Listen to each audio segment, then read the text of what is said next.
This is section 5.1.2, greatest common divisor and least common multiple. We're going to start with the definitions. First, we have the greatest common divisor, also known as the greatest common factor. You can see the abbreviations, the GCD and the GCF. And the definition: the GCD of two or more natural numbers is the largest number that is a divisor of all the numbers. Next, we have the definition of least common multiple, also known as the LCM. The least common multiple of two or more natural numbers is the smallest natural number that is divisible by all of the numbers. You'll get a better understanding of these definitions as we go through some examples here. Alright, so we're going to talk about how to find the greatest common divisor, the GCD. And the first step, you'll recognize this from the previous lesson, write the prime factorization of each number.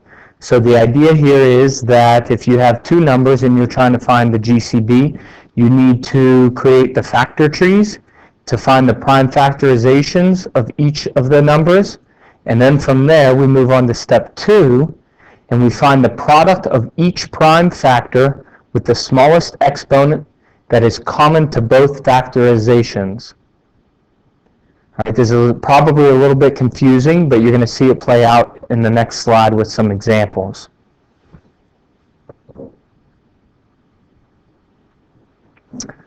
All right, so our first example, we're going to find the GCD of 42 and 56. All right, so step 1, as you saw on the previous slide, was to find the prime factorizations of these numbers. So we're going to do the factor trees. So 7 times 6 is 42. 7 is a prime number. 6 is a composite number. 6 can be factored into 3 times 2, both of which are prime numbers. So the prime factorization of 42 is 7 times 3 times 2. I'm going to put a box around it to make it stand out there. So next we have 56.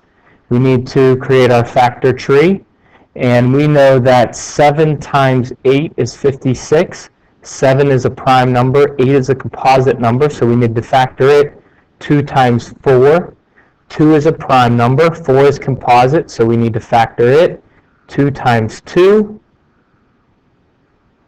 I circle all my prime numbers. Now I can see that the prime factorization of 56 is 7 times 2 to the third power, because it's 2 times 2 times 2. And I'll put a box around that so that it stands out as the prime factorization of 56. Okay, so that's step 1. Now we have to go back and do step 2. Let's refresh our memory. Find the product, that means multiply, each prime factor with the smallest exponent that is common to both factorizations. Okay, so looking at our prime factorizations, we can see that there is a 7 in both, so that is common. There is a 2 in both. There is not a 3 in both, so we're not going to use that. Because, again, according to the wording, we're going to take the product of each prime factor that is common to both factorizations. And in the case of the 2, you can see this is 2 to the first power. This is 2 to the third power. And according to step 2, it said smallest exponent.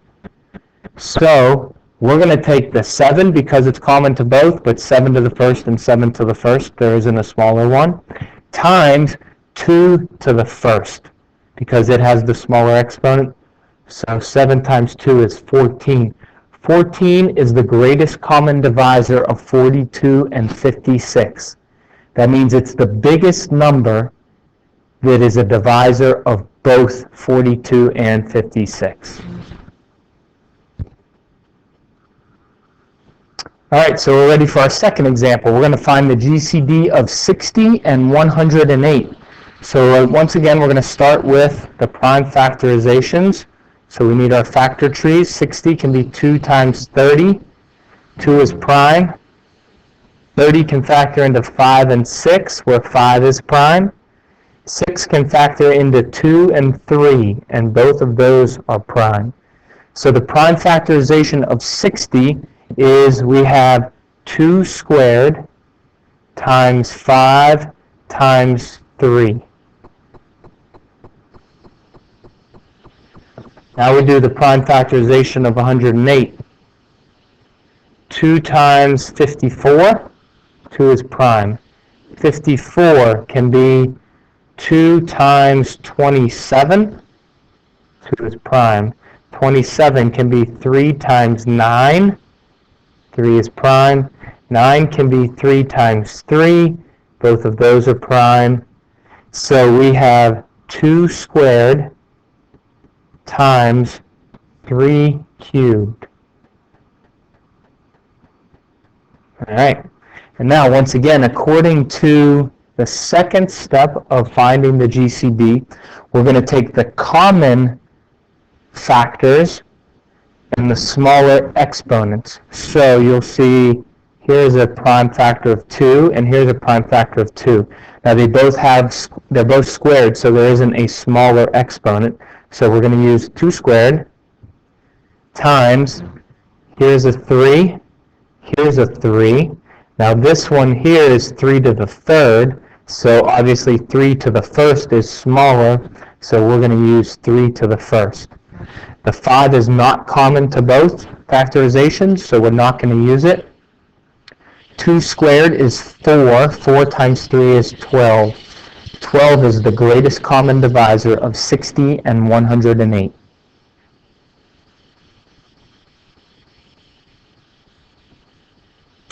All right, now we move on to the least common multiple, the LCM. So how do we find the LCM? Well, step 1, same as before, write the prime factorization of each number.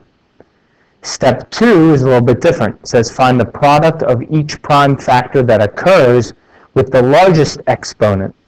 So step 2 is different for the LCM because now we're taking the product of each prime factor, not just the ones that are common. And instead of using the smaller exponent, now we're using the largest exponent. So let's take a look at some examples. All right, so we're working with the same numbers as before.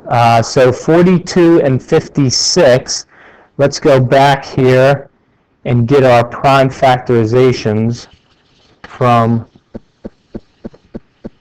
the previous slide with the GCD. So I've copied these from the previous slide. There's no need to do the factor tree over again. We've already done the prime factorizations of 42 and 56. But now we're ready for step 2 of finding the least common multiple. And if you go back and you look at step 2, it says take each prime factor. So we have a 7 and a 7. Now that happens to be common to both. If one of these had a larger exponent, we would use the larger exponent. But since they're both 7 to the first, we're just going to use the 7. Then we have the 3. Now it's not common to both, but in this case it doesn't have to be because we're finding the LCM. Then we have the 2 and the 2 here. 2 to the first and 2 to the third, we want to use the larger exponent with the LCM, so 2 to the third. All right, so let's see, 2 to the third is 8. 2 times 2 times 2 is 8. 7 times 3 is 21. 21 times 8, let's just do that real quick, 168. 168 is the least common multiple of 42 and 56. So what that means is 168 is the smallest number that both 42 and 56 go into. All right, let's look at our second example. Find the LCM of 60 and 108. Let me copy over the prime factorizations of these. All right, now we're ready to implement step 2 again. So finding the LCM, we're going to take each prime factor with the largest exponent. So here's a prime factor of 2. It happens to be a 2 squared.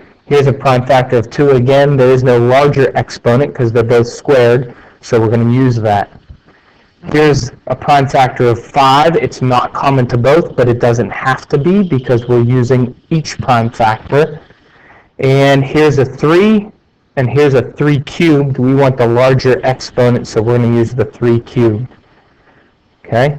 So we're going to multiply this out. Let's see, 4 times 5. 3 times 3 is 9, times another 3 is 27. Could grab a calculator if you wanted to. 20 times 27 equals, now let's just do it real quick, 20, 27, 0, 14, put down the 0, 0, 4, how about 540? 540 is the least common multiple for 60 and 108. So once again, this is the smallest number that both 60 and 108 go into.